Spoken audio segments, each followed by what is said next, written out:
Halo CS kami dimanapun kalian berada, semoga hal baik selalu bersama kita semua. Pembahasan film kali ini tentang si Raja Kera yang akan menjalankan misi bersama gurunya. Film ini sebenarnya merupakan remake dari serial Kera Sakti yang terdahulu. Namun film ini lebih spesial karena menghadirkan kembali sang aktor senior yang menolak tua. Setelah di serial Kera Sakti yang terdahulu sukses memerankan karakter si Raja Kera atau Sun Wukong, kini Benny Chen dipercaya kembali untuk ditunjuk sebagai sang Raja Kera di film ini. Oke, sebelum mulai seperti biasa kita masuk intro.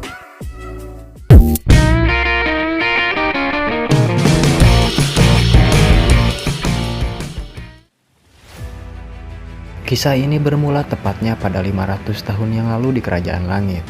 Di scene awal kita diperlihatkan ribuan pekerja yang sedang menyiapkan bahan bakar. Diketahui ribuan ton bahan bakar tersebut mereka gunakan untuk membakar sebuah tungku api. Sepertinya tungku api tersebut merupakan tempat dikurungnya si Raja Kera dalam menjalankan hukumannya. Diketahui si Raja Kera dihukum karena ia berani menentang Kerajaan Langit. Sehingga Kaisar Langit pun mengutus Dewa Taisang untuk mengurungnya selama 49 hari di dalam panasnya tungku api. Alih-alih Sun Wukong akan dimusnahkan, nyatanya dia masih bertahan dan bahkan menguasai jurus baru yaitu jurus mata api. Setelah dirinya berhasil keluar, dia pun semakin tak terkendali. Bahkan ia pun bersumpah akan menghancurkan Kerajaan Langit kembali. Dan di tengah kemarahannya, tungku api pun terlempar ke bumi hingga menghancurkan sebuah pemukiman dan membinasakan semua penghuninya. Dan cerita Monkey King The Volcano pun dimulai. Berlanjut ke masa sekarang. Di sana kita diperlihatkan 4 biksu yang sedang menempuh perjalanan ke barat dalam menjalankan misinya. Mereka adalah Tom Sanchong, Sun Wukong, Wu Qing, dan Cupat Kai. Secara langsung mereka telah diperintahkan oleh Sang Buddha untuk melakukan perjalanan spiritual mengambil kitab suci untuk menyelamatkan umat manusia. Dan pastinya perjalanan tersebut tidaklah mudah. Hal itu dibuktikan saat mereka melewati rintangan di sebuah gurun pasir yang sangat panas karena dipenuhi oleh gunung berapi. Namun bagaimanapun juga mereka tak pernah gentar sedikit pun dan tetap melanjutkan perjalanannya. Singkat cerita, tibalah mereka di sebuah pemukiman. Pada awalnya para warga mengira jika mereka adalah segerombolan siluman. Sampai pada akhirnya sang guru pun menjelaskan bahwa mereka adalah biksu yang tengah melakukan perjalanan ke barat untuk menjalankan misinya.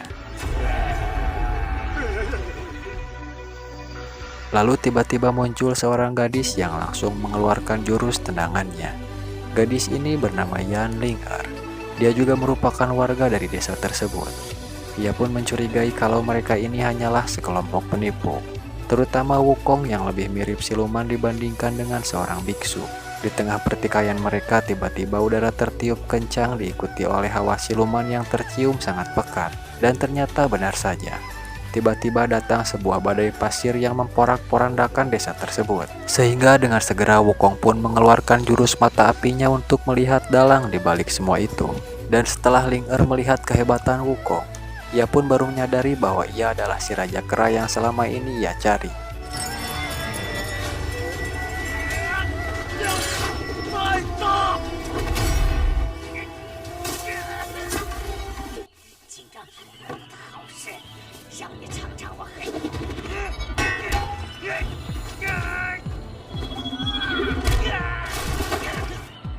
Di tengah keributan, terlihat Biksu Tong berniat memisahkan mereka.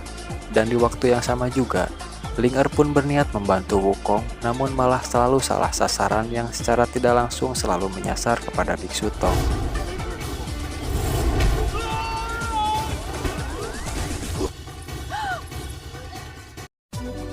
Setelah siluman berhasil dipukul mundur oleh Sun Wukong, akhirnya para penduduk desa pun berterima kasih kepadanya. Malam harinya penduduk desa pun menjelaskan bahwa belakangan ini desa mereka seringkali diserang oleh para siluman. Ditambah lagi karena gunung berapi yang mengelilingi desa itu, membuat mereka kesulitan untuk mengakses dunia luar, yang mengakibatkan mereka sama sekali tidak bisa meminta bantuan kepada siapapun. Ditambah lagi yang kini persediaan makanan mereka yang sudah semakin menipis.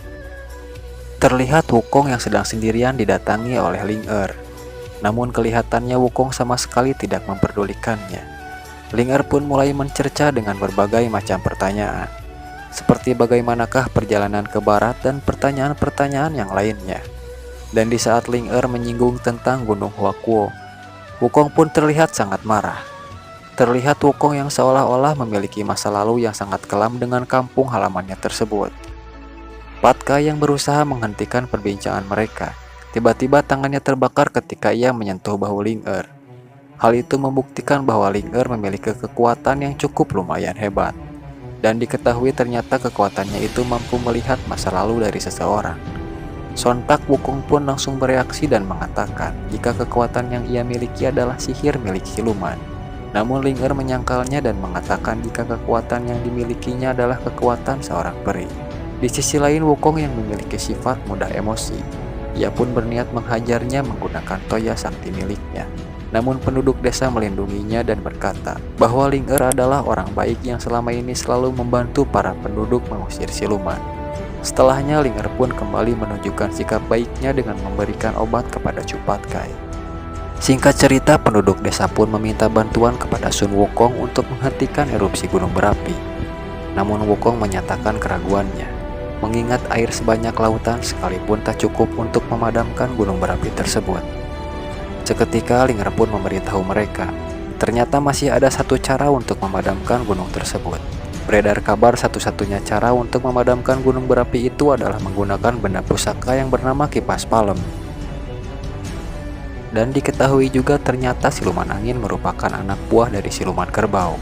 Mereka juga terlihat menyusun rencana untuk menculik Biksu Tong.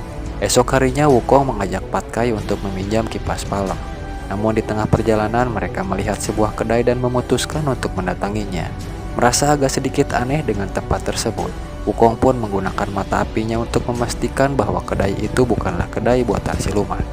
Dan ternyata benar saja, tempat itu sengaja dibuat menggunakan sihir siluman. Namun belum sempat memporak-porandakan tempat tersebut, tiba-tiba datang Ling Er yang sengaja membuntuti mereka.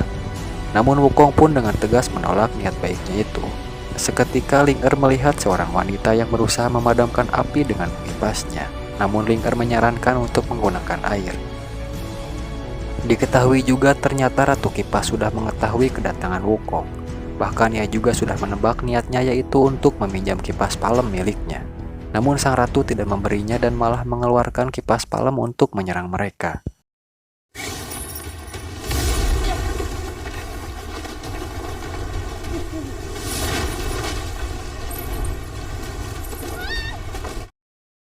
Namun setelah berhasil mengalahkan dan bahkan nyaris mendapatkan kipas palem itu, tiba-tiba siluman kerbau pun muncul untuk menghentikannya.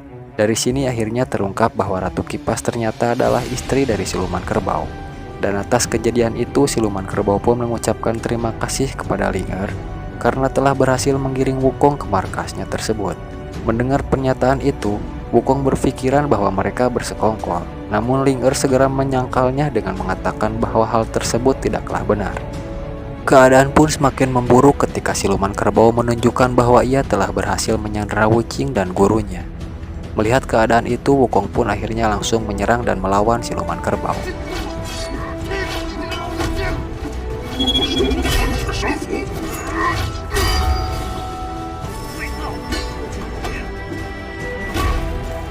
Pertarungan pun berlangsung sengit. Melihat siluman kerbau yang semakin terdesak, akhirnya ia pun mencoba menyerang mental dari Sun Wukong. Ia mengingatkannya tentang masa lalunya yang sangat kelam. Siluman kerbau pun mengatakan bahwa tempat tersebut merupakan kampung halaman yang dulu merupakan Gunung Huakuo. Ia pun menjelaskan bahwa ratusan tulang belulang yang berserakan di tempat itu adalah sisa-sisa milik rakyat kera dari kerajaannya. Sehingga akhirnya terungkap bahwa tungku api yang ia lemparkan di awal film ternyata tanpa sengaja terjatuh di Gunung Huakuo dan membuatnya hancur lebur. Melihat Wukong sedikit lengah, siluman kerbau pun dengan segera melancarkan serangannya.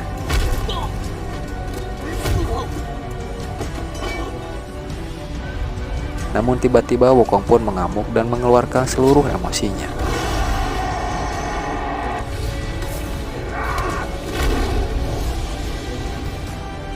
Dia pun akhirnya berhasil mengambil kipas palem.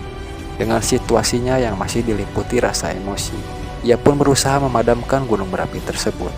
Namun ternyata gunung itu seolah-olah melakukan perlawanan dengan menjulurkan lidah apinya.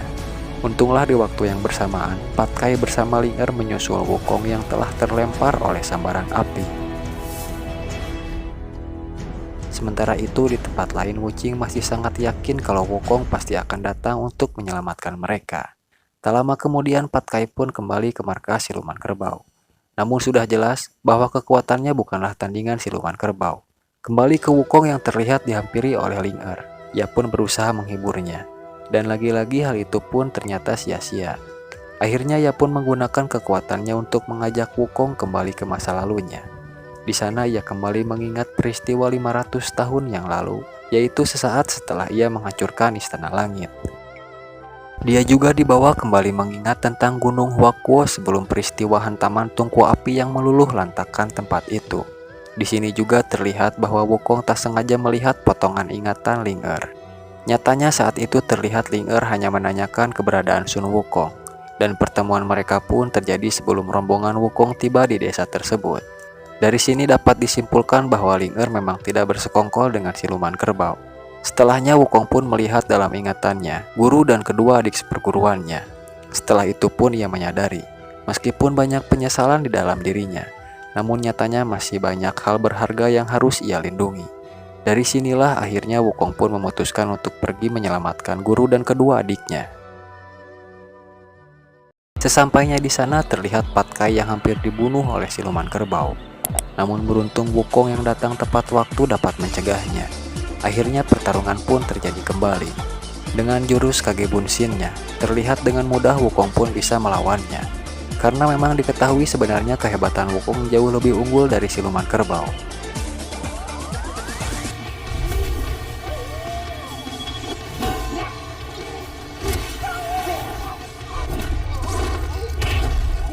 Merasa dirinya terpojok, siluman kerbau pun menggunakan cara licik dengan cara menjatuhkan Biksu Tong ke dalam tungku api.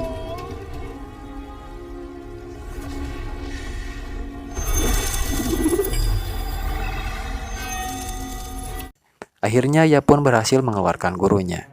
Namun sayangnya Wukong harus menjadi korban atas kejadian itu. Ternyata hal itu juga merupakan bagian dari rencana siluman kerbau, di mana ia sebenarnya juga mengincar Wukong untuk mendapatkan kekuatan mata apinya. Setelahnya ia pun berniat menjadikan Biksu Tong dan muridnya sebagai tumbal untuk Gunung Merapi. Setelah mereka dibawa pergi, terlihat Ling Er pun masuk ke dalam tungku api dan berniat menolong Wukong. Namun sayangnya Wukong yang kali ini sudah benar-benar terpuruk. Mengetahui setengah kekuatannya yang ia miliki sudah hilang. Seketika Ling Er pun menceritakan asal-usulnya yang sebenarnya. Pada 500 tahun yang lalu, sebenarnya ia hanyalah sebuah roh api yang terbelenggu di kerajaan langit. Dan tanpa sengaja Wukong yang melihatnya pun langsung membebaskannya. Dan dari situlah Ling Er pun mulai kagum kepada Wukong dan menganggap Wukong sebagai penyelamatnya. Dan di waktu yang sama ia pun berpikiran bahwa sekaranglah waktu yang tepat untuk membalas budi baiknya kepada Wukong. Ling Er pun berniat mengorbankan dirinya untuk membuat Wukong menjadi pulih kembali. Dan di tempat lain terlihat siluman kerbau bersiap melemparkan Biksu Tong ke gunung berapi. Namun Wukong yang kini telah pulih, akhirnya datang dengan kekuatan barunya.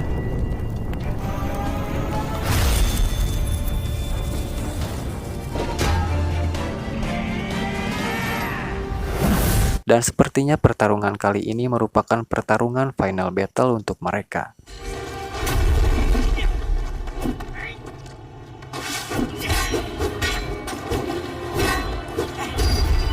Pada awalnya siluman kerbau mampu menandingi Sun Wukong. Bahkan ia pun berhasil melempar Sun Wukong hingga ke langit. Namun terlihat Wukong pun menyerang kembali dengan toya saktinya hingga membuat siluman kerbau tertancap ke dasar tanah.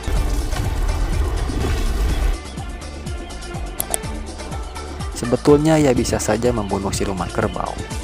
Namun karena sifat welas asih yang selalu diajarkan oleh Biksu Tong, ia pun mengampuninya dan hanya mengambil kembali kipas palem untuk memadamkan gunung Merapi. Seketika muncul Dewi Kuan Im, tak lupa dengan wejangan-wejangannya yang selalu ia sampaikan kepada mereka. Berbeda dengan sebelumnya, Wukong yang kali ini lebih tenang dan memiliki hati yang lebih murni. Berhasil memadamkan gunung Merapi hanya dengan beberapa kibasan saja. Setelahnya iklim pun berubah secara drastis dan membuat pemukiman tersebut dapat merasakan kembali guyuran hujan. Akhirnya misi mereka kali ini pun selesai. dan mereka pun kembali melanjutkan perjalanan selanjutnya ke barat. Bersamaan dengan itu, film pun mamat. Dan seperti biasa, akhir kata saya ucapkan, hatur thank you.